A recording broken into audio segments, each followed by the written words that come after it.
कधी हे दिवस उलटले आणि विसर्जनाचा दिवस आला काही समजलंच नाही. तर आज होता गणेशोत्सवचा 7वा दिवस आणि आज आपल्या बाप्पाचं विसर्जन होतं. म्हणून बाईक काढली, मम्मीला घेतलं आणि पहिलं ऐरोलीला आलो. मग आल्या आल्या पहिलं बाप्पाचं दर्शन घेतलं. त्यानंतर मामांच्या इथली आरती करून घेतली आणि आपली सुद्धा घरातली शेवटची आरती करून घेतली.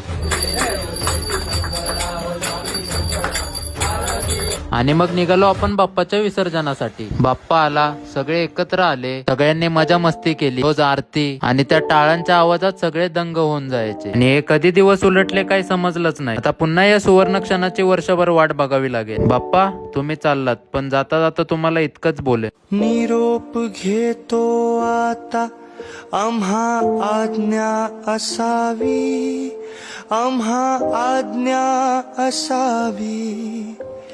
चुकले अमुचे काही, चुकले अमुचे काही, देवा क्षमा असावी.